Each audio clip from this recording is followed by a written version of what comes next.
ಸಮಸ್ತ ಗುರುಮಿಟ್ಕಲ್ ಮತಕ್ಷೇತ್ರದ ಕಾಂಗ್ರೆಸ್ ಪಕ್ಷದ ಕಾರ್ಯಕರ್ತರಿಗೆ ಮತ್ತು ಹಿರಿಯರಿಗೆ ನನ್ನ ನಮಸ್ಕಾರಗಳು. ನಾನು ಶ್ರೀ ವಿಜಯಕುಮಾರ್ ನೀರೆಟಿ, ಗುರುಮಿಟ್ಕಲ್.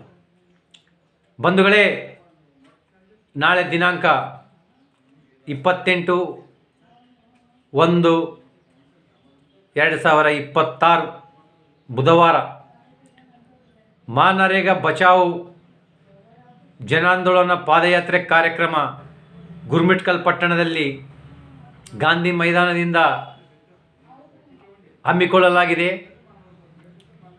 ತಾವೆಲ್ಲರೂ ಈ ಒಂದು ಮಾನರೇಗಾ ಬಚಾವ್ ಜನಾಂದೋಲನ ಕಾರ್ಯಕ್ರಮಕ್ಕೆ ನಿಮ್ಮೆಲ್ಲರ ನೆಚ್ಚಿನ ನಾಯಕರು ಶ್ರೀ ನಿಜಶರಣ ಅಂಬಿಗರ ಚೌಡಯ್ಯ ಅಭಿವೃದ್ಧಿ ನಿಗಮದ ಅಧ್ಯಕ್ಷರಾಗಿರ್ತಕ್ಕಂಥ ಸನ್ಮಾನ್ಯ ಶ್ರೀ ಬಾಬುರಾವ್ ಚಿಂಚನ್ಸು ಸಾಹೇಬರು ಮತ್ತು ಗುರುಮಿಟ್ಕಲ್ ಮತಕ್ಷೇತ್ರದ ಉಸ್ತುವಾರಿಗಳಾಗಿರ್ತಕ್ಕಂಥ ಶ್ರೀಮಾನ್ ರಾಜಗೋಪಾಲ್ ರೆಡ್ಡಿ ಮುದ್ರಾಜ್ ಅವರು, ಜಿಲ್ಲಾಧ್ಯಕ್ಷರುಗಳು, ಕರ್ನಾಟಕ ಪ್ರದೇಶ್ ಕಾಂಗ್ರೆಸ್ ಕಮಿಟಿ ಸದಸ್ಯರಾಗಿರ್ತಕ್ಕಂಥ ಶ್ರೀಮಾನ್ ಶರಣಪ್ಪ ಮಾನೆಗರವರು, ಎಲ್ಲ ಬ್ಲಾಕ್ ಅಧ್ಯಕ್ಷರುಗಳು, ತಾಲೂಕಾ ಜಿಲ್ಲಾ ಗ್ಯಾರಂಟಿ ಯೋಜನೆಯ ಅಧ್ಯಕ್ಷರುಗಳು ಮತ್ತು ಕಾಂಗ್ರೆಸ್ ಪಕ್ಷದ ಹಿರಿಯ ಮುಖಂಡರುಗಳು ಸಾಯಿಬಣ್ಣ ಬೋರ್ಬಂಡ ಅವರು, ಶ್ರೇಣಿಕುಮಾರ್ ದೋಕಾ ಅವರು, ಬದ್ದೆಪಲ್ಲಿ ಸ್ವಾಮೀಜಿಯವರು, ಹನುಮಂತಪ್ಪ ಬಲ್ಚಕ್ರವರು, ಇನ್ನು ಅನೇಕ ಎಲ್ಲ ಹಿರಿಯ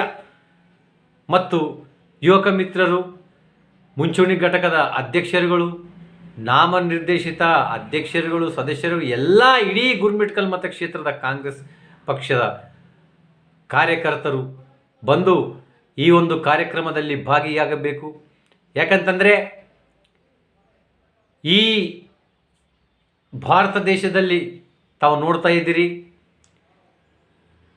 UPA ಸರ್ಕಾರ ಇದ್ದಾಗ 2005ರಲ್ಲಿ ಶ್ರೀಮತಿ ಸೋನಿಯಾ ಗಾಂಧೀಜಿ ಮೇಡಮ್ ಅವರ ಆದೇಶದ ಮೇರೆಗೆ ಅಂದಿನ ಪ್ರಧಾನಮಂತ್ರಿಗಳಾಗಿರ್ತಕ್ಕಂಥ ಮನಮೋಹನ್ ಸಿಂಗ್ ಸಾಹೇಬರು ಈ ಒಂದು ಕೂಲಿ ಕಾರ್ಮಿಕರಿಗಾಗಿ ಒಂದು ಯೋಜನೆಯನ್ನು, ಮಹಾತ್ಮ ಗಾಂಧೀಜಿ ರಾಷ್ಟ್ರೀಯ ಉದ್ಯೋಗ ಖಾತ್ರಿ ಯೋಜನೆ, ಬಡವರು ಉಪವಾಸ ಇರಬಾರ್ದು, ಕೂಲಿ ಕಾರ್ಮಿಕರಿಗೆ ಸಹಾಯ ಆಗಲಿ, ಅವರಿಗೆ ಅನುಕೂಲವಾಗಲಿ ಅಂತ ದೃಷ್ಟಿಯಿಂದ ಮಹಾತ್ಮ ಗಾಂಧೀಜಿ, ನಮ್ಮ ದೇಶದ ಪಿತಾಮಹ ಮಹಾತ್ಮ ಗಾಂಧೀಜಿಯವರ ಹೆಸರು ಇಟ್ಟು ಮಹಾತ್ಮ ಗಾಂಧೀಜಿ ರಾಷ್ಟ್ರೀಯ ಉದ್ಯೋಗ ಖಾತ್ರಿ ಯೋಜನೆ ಅಂತ ಜಾರಿಗೆ ತಂದು ಅದನ್ನು ಕೂಲಿ ಕಾರ್ಮಿಕರಿಗಾಗಿ, ಬಡವರಿಗಾಗಿ ಮಾಡಿದರೆ, ಇಂದಿನ BJP ಸರ್ಕಾರದವರು ಈ ಯೋಜನೆಯನ್ನು ಹೆಸರೇ ಬದಲಾವಣೆ ಮಾಡಬೇಕು, ಅದು ಯಾವುದು VB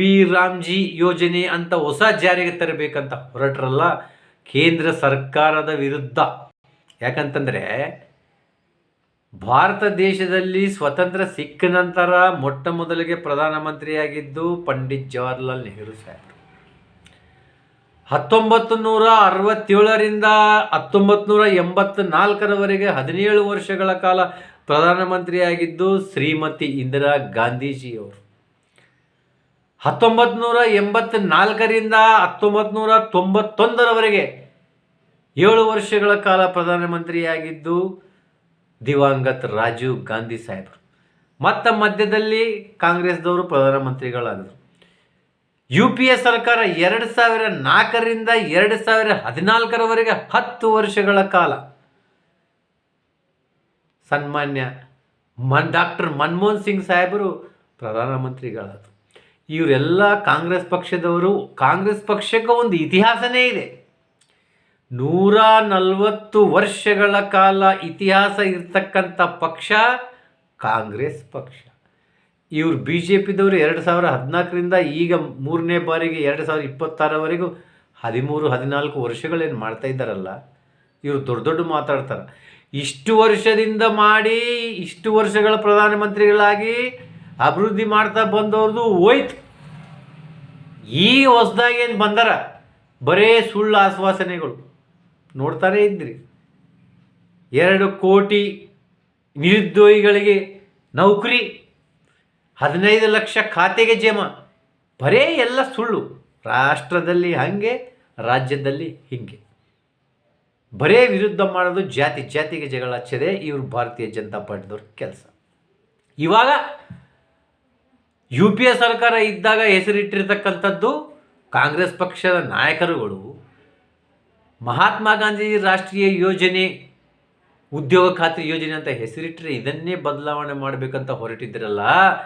ನಮ್ಮ ಕೇಂದ್ರದ ನಾಯಕರುಗಳು, ನಮ್ಮ ಹಿರಿಯ ನಾಯಕರುಗಳು, AICC ಅಧ್ಯಕ್ಷರಾಗಿರ್ತಕ್ಕಂಥ ಸನ್ಮಾನ್ಯ ಶ್ರೀ ಮಲ್ಲಿಕಾರ್ಜುನ್ ಖರ್ಗೆ ಸಾಹೇಬರು, ಶ್ರೀಮತಿ ಸೋನಿಯಾ ಗಾಂಧೀಜಿ ಮೇಡಮ್ ಅವರು, ರಾಹುಲ್ ಗಾಂಧೀಜಿ ಸಾಹೇಬರು, ಸೋನಿಯಾ ಗಾಂಧೀಜಿ ಮೇಡಮ್ ಅವರು ಭಾರತೀಯ ಜನತಾ ಪಕ್ಷದ ಈ ಒಂದು ಸರ್ಕಾರದ ವಿರುದ್ಧ ಈಗ ಧ್ವನಿ ಎತ್ತಾ ಇದ್ದಾರಲ್ಲ.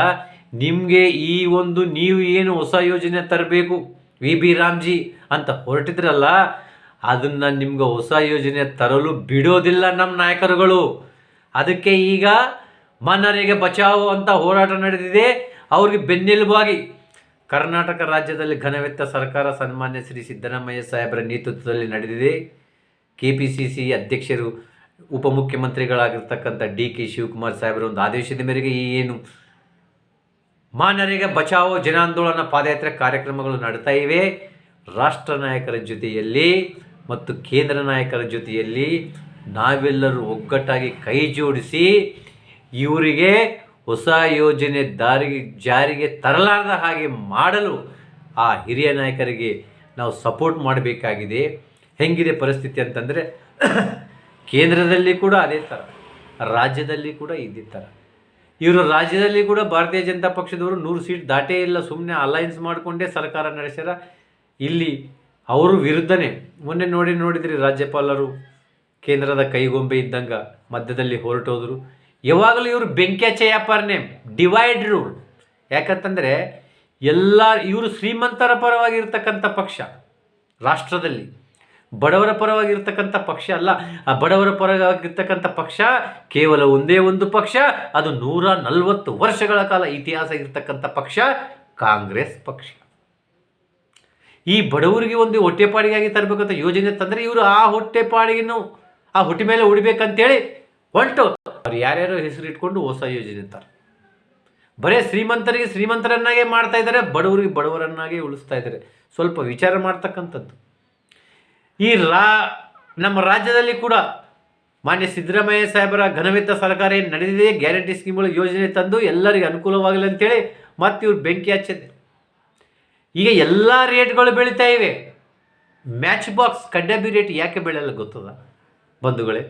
ಅದು ಬೆಂಕಿ ಹಚ್ಚತಕ್ಕಂಥ ಕೆಲಸ ಮಾಡ್ತಾರೆ ಅವ್ರು. ಹಿಂಗೆ BJPದವರು ರಾಷ್ಟ್ರದಲ್ಲಾಗಲಿ ಕೇಂದ್ರದಲ್ಲಾಗಲಿ ಬರೇ ಬೆಂಕಿ ಹಚ್ಚೋದು, ಜಾತಿಗೆ ಹಚ್ಚೋದು, ಎಲ್ಲರಿಗೂ ಹಚ್ಚೋದು ಹೋಗೋದು. ಅದಕ್ಕೆ ಈ ರಾಜ್ಯದಲ್ಲಿ ಮತ್ತೆ ಇದು JDS ಒಂದು ಬೆಂಕಿ ಹತ್ತಿರ್ತದೆ ನೋಡು, ಆದರೆ ಹತ್ತಲತ್ತದ ಸ್ವಲ್ಪ ಆರಿಸಮಂತಿಲ್ಲ. ಅದಕ್ಕೆ ಇನ್ನಿಷ್ಟು ಪೆಟ್ರೋಲು ನಮ್ಮ ತಲೆ ಮೇಲೆ ಒಂದು ತೆನೆ ಹೊತ್ಕೊಂಡಿರ್ತೀವಿ ಒಣಗಿದ್ದು, ಅದನ್ನು ತೊಗೊಂಡು ಹಾಕಮಂತ ಇನ್ನಿಷ್ಟು ಬೆಂಕಿ ಹಚ್ಚೋದು. ಇಬ್ಬರು ಅವಳಿ ಜೀವಳಾಗಿ ಇನ್ನಿಷ್ಟು ಬೆಂಕಿ ಹಚ್ಚಬೇಕು ಪ್ರಯತ್ನ ಮಾಡ್ತಾರೆ. ತಾವು ಎಷ್ಟು ಬೆಂಕಿ ಹಚ್ಚಿದರೂ ಕೂಡ ಜನರಿಗೆ ಗೊತ್ತದ. ಈ ಮ್ಯಾಚ್ ಬಾಕ್ಸ್ ಕಡ್ಡೆ ಬೆನ್ನ ಎಲ್ಲಿಡಬೇಕು ಅಲ್ಲೇ ಇಟ್ಟಿರ್ತಾರೆ. ಅದಕ್ಕೆ ನಿಮ್ಗೆ ಅಧಿಕಾರ ಕೊಡ್ಲಾರ್ದಂಗೆ ಇಟ್ಟು ಸನ್ಮಾನ್ಯ ಸಿದ್ದರಾಮಯ್ಯ ಸಾಹೇಬರ ನೇತೃತ್ವದಲ್ಲಿ ಮತ್ತು DK ಶಿವಕುಮಾರ್ ಸಾಹೇಬರ ನೇತೃತ್ವದಲ್ಲಿ ಏನು ಸರ್ಕಾರ ನಡೆದಿದೆಯಲ್ಲ, 140 ಸೀಟು ಕೊಟ್ಟು ಇವತ್ತು ರಾಜ್ಯದಲ್ಲಿ ಕಾಂಗ್ರೆಸ್ ಪಕ್ಷ ಅಧಿಕಾರದಲ್ಲಿದೆ. ಮತ್ತು ಇವರು ದೊಡ್ಡ ದೊಡ್ಡ ಮಾತಂತಾರೆ. ಮುಂದಿನ 2028ರಲ್ಲಿ ಸಮ್ಮಿಶ್ರ ಸರ್ಕಾರ ಅಧಿಕಾರಕ್ಕೆ ಬರ್ತದ, ಕುಮಾರಸ್ವಾಮಿಯವರು ಮುಖ್ಯಮಂತ್ರಿ ಆಗ್ತಾರೆ. ವಾರೇವಾ, ಸಿದ್ದರಾಮಯ್ಯ ಸಾಹೇಬರಿದ್ದಾಗನೇ ನೀವು JDS ಪಕ್ಷದವರು 58 ಟಾರ್ಗೆಟ್ ದಾಟಿಲ್ಲ. ಅವರು ಹೋಗಿ ನಮ್ಮಲ್ಲಿ ಕಾಂಗ್ರೆಸ್ ಪಕ್ಷದಲ್ಲಿ ಬಂದು 2 ಬಾರಿ ಮುಖ್ಯಮಂತ್ರಿ ಆದರೂ ಅವರೆಲ್ಲ ಪಕ್ಷ ಸಂಘಟನೆ ಮಾಡ್ತಾ ತಾವು 40 ಕ್ರಾಸ್ ಆಗಿಲ್ಲ. ಈಗ 18ಕ್ಕೆ ಬಂದಿರಿ. ಈ 18ರಿಂದ ಮೇಲಿನ 8 ಬರೋ ಮುಷ್ಕಿಲ್ ಅದ. ಮತ್ತು ನಾವು ಸಮ್ಮಿಶ್ರ ಸರ್ಕಾರ ಮುಖ್ಯಮಂತ್ರಿಗಳ ಸ್ವಲ್ಪ ನೋಡ್ರಿ. ಗುರುಮಿಟ್ಕಲ್ ಮತಕ್ಷೇತ್ರದ ಬಂಧುಗಳೇ, ನಮ್ಮ ಗುರುಮಿಟ್ಕಲ್ ಕ್ಷೇತ್ರದ ಶಾಸಕರಂತಾರೆ ಸಮ್ಮಿಶ್ರ ಸರ್ಕಾರ ಬರ್ತದ, ಕುಮಾರಣ್ಣನವರು ಮುಖ್ಯಮಂತ್ರಿ ಆಗ್ತದೆ. ಅದೇ 18 ಇದ್ದದ್ದು 8ಕ್ಕೆ ಬರ್ತದ, ಇವ್ರು ಮುಖ್ಯಮಂತ್ರಿ ಆಗ್ತಾರೆ. ಕಲ್ಯಾಣ ಕರ್ನಾಟಕ ಭಾಗದಲ್ಲಿ ಇದ್ದದ್ದೇ ನೀವು 2 ಸೀಟು, ಒಂದು ಗುರುಮಿಟ್ಕಲ್, ಒಂದು ದೇವದುರ್ಗ. ಅದನ್ನು ಹೋಗ್ತದ, ಅದು ನಿಮ್ಗೆ ಗೊತ್ತಿಲ್ಲ. ಮತ್ತು ಇವ್ರು ಮುಖ್ಯಮಂತ್ರಿ ಆಗ್ತಾರಂತ. ತಾವು ಎಲ್ಲ ಗುರುಮಿಟ್ಕಲ್ ಕ್ಷೇತ್ರದ ಜನರು, ಇಡೀ ರಾಜ್ಯದ ಜನರು, ರಾಷ್ಟ್ರದ ಜನರು ಗಮನಿಸ್ತಾ ಇದ್ದಾರೆ. ಯಾರು ಎಷ್ಟು ಸರ್ಕಾರ ನಡೆಸ್ತಾ ಇದ್ದಾರೆ, ಯಾವ ಸರ್ಕಾರದಿಂದ ಬಡವರಿಗೆ ಅನುಕೂಲ ಇದೆ.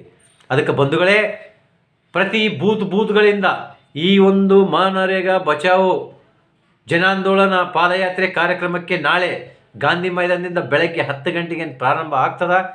ಪ್ರತಿಯೊಂದು ಬೂತ್ದಿಂದ 284 ಗುರುಮಿಟ್ಕಲ್ ಮತಕ್ಷೇತ್ರದಲ್ಲಿರುವ ಬೂತ್ಗಳಿಂದ ಎಲ್ಲ ಹಿರಿಯ ಕಾಂಗ್ರೆಸ್ ಪಕ್ಷದ ನಾಯಕರುಗಳು, ಯುವ ಮಿತ್ರರು, ಅದರಲ್ಲಿ ಮುಖ್ಯವಾಗಿ ಬಿಸಿ ರಕ್ತದ ಯುವ ಮಿತ್ರರು ಬಂದು, ಹೆಚ್ಚಿನ ಸಂಖ್ಯೆಯಲ್ಲಿ ಬಂದು, ನಮ್ಮ ಕಾಂಗ್ರೆಸ್ ಪಕ್ಷದ ಶಕ್ತಿ ಪ್ರದರ್ಶನ ಏನಿದೆ, ನಾವು ಕೇಂದ್ರದ ನಾಯಕರಾಗಿ ಬೆನ್ನಿಗೆ ನಿಂದಿರ್ತೀವಿ ಅಂತ ತಿಳಿದು ನಾವು ಈ ಹೋರಾಟದಲ್ಲಿ ಭಾಗಿಯಾಗಿ ಈ ಒಂದು ಮನರೇಗಾ ಬಚಾವೋ ಕೇಂದ್ರ ಸರ್ಕಾರಕ್ಕೂ ಹಟಾವೋ ಅಂತ ಈ ಒಂದು ಆಂದೋಲನ ಕಾರ್ಯಕ್ರಮಕ್ಕೆ ಹೆಚ್ಚಿನ ಸಂಖ್ಯೆಯಲ್ಲಿ ಬಂದು ತಾವೆಲ್ಲರೂ ಭಾಗವಹಿಸಬೇಕೆಂದು ತಮ್ಮಲ್ಲಿ ಕಳಕಳಿಯಿಂದ ವಿನಂತಿಸಿಕೊಳ್ಳುತ್ತೇನೆ. ಜೈ ಹಿಂದ್, ಜೈ ಕಾಂಗ್ರೆಸ್.